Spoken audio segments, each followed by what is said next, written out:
are committed to a sovereign Iraq that is able to maintain its territorial integrity and provide for its own security. We are committed to a Syria that is at peace and is not having the sorts of spillover effects that are burdening its neighbors. So, again, I just want to say thank you to all of you.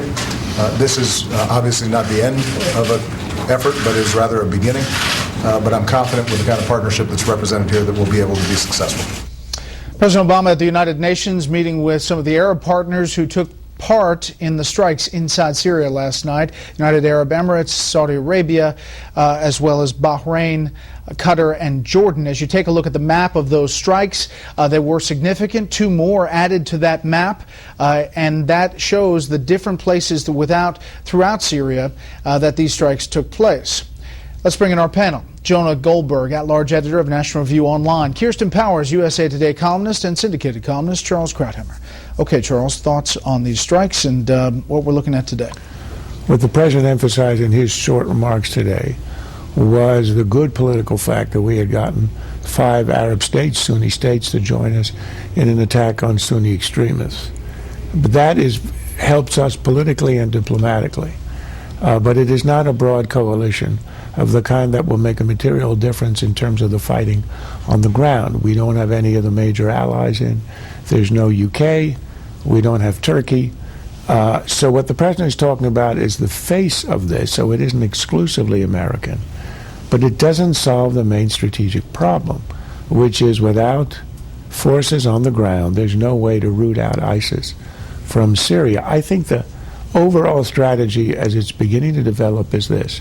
They will try to expel ISIS from Iraq, given the fact that they have potential allies, the Kurds and the Sunni tribes that Petraeus had joined us during the surge. So that's a possible ally that could expel them. But in Syria, there's no strategy other than degrading them. They will not be destroyed in Syria. The Syrian moderates won't even be in the field for a year, and there's nobody else who will be out there volunteering. So that means this is a containment strategy. Kirsten. Well, I do think it is very important that there is an Arab face to this. I don't think that we should downplay that at all. That's critically important, and I think the face matters. Politically, it matters. We wish that they were doing more than they're doing, but even just having their affirmation of this effort, I think, is really important.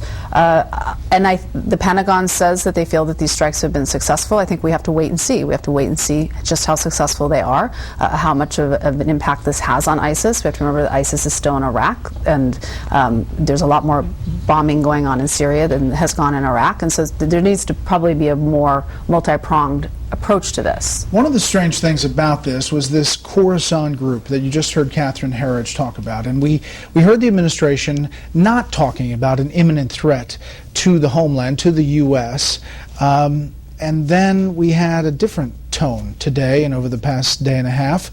Take a listen.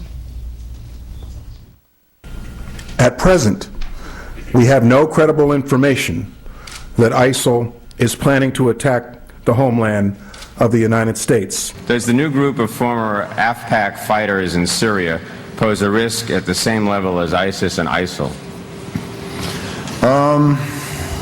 That's a good question, and in terms of threat to the homeland, perhaps they do. This Khorasan group, so-called, which I guess is out there, is potentially yet another threat to the homeland, yes. In terms of the Khorasan group, which is a network of seasoned al-Qaeda veterans, these strikes were undertaken to disrupt imminent attack plotting against the United States and Western targets. Thursday is possible, maybe they're a threat. Monday, this is happening. This is an imminent threat. I mean, you think? Yeah, you get the sense that this was just a target of opportunity, because they're very careful in their language. They say imminent threat plotting, not an imminent threat. So they were plotting an imminent threat, but they weren't actually. They said they were in the final stages, right, in implementation. And Look, my basic philosophy is whenever you have a chance to bomb Al-Qaeda, you should bomb Al-Qaeda. And this, talking about how it's the Khorasan group, basically it's the Bell Labs of Al-Qaeda. That's what they are. And it's just a research outpost. These are core Al-Qaeda, which were allegedly on the run, but now we apparently have to bomb them. I'm going to disagree a little bit on the panel on this. I agree entirely that the strike was politically and diplomatically valuable and important, and for all the reasons that have been said. Militarily, I think this was basically a light show. We told ISIL 2 weeks ago that we were going to bomb them. We've been circling drones over them for 2 weeks. They knew that this was coming. All these buildings were empty of any serious leadership. And and Kirsten's right about talking about Iraq. But in Iraq, the New York Times had a very good piece on this. We have ground troops in Iraq, and we've done nothing to beat back ISIL. I think this is still basically a strategy that's being made up on the fly, and the administration had a good political win internationally and domestically because everyone treated this as if this was a huge, big deal. But I don't think militarily it amounts to very much at all. What about the notifying not only Syria but Iran? The Reuters writes that the issue was first discussed in Geneva, and then an Iranian official telling Reuters that they went through New York. Iran was assured that Assad and his government will not be targeted in any case of military action inside Syria, and that not only was Syria notified, but Iran was notified. Well, telling Iran, I think, is the continuation of their fishing for some covert alliance with Iran over this, with the implication that we'll go easy on nukes. I think that is a terrible strategy.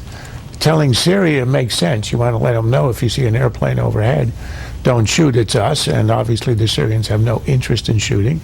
We are, in fact, we don't intend this, but in fact, in reality, acting as the Assad Air Force right now. We're attacking ISIS, which allows Assad to attack the moderates, which is what he's doing.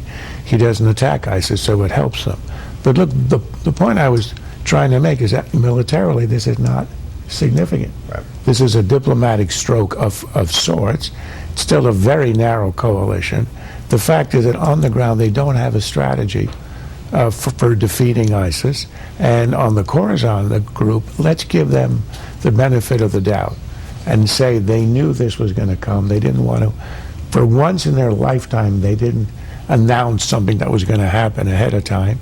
If you watch Clapper answering that question, he was being rather cagey. Yes, they could be. And we heard of him, and then you zap him. Hopefully it was unexpected, because otherwise ISIS expected every bit of the attack last night. If the Khorasan group didn't, that would be a nice little twist. The politics.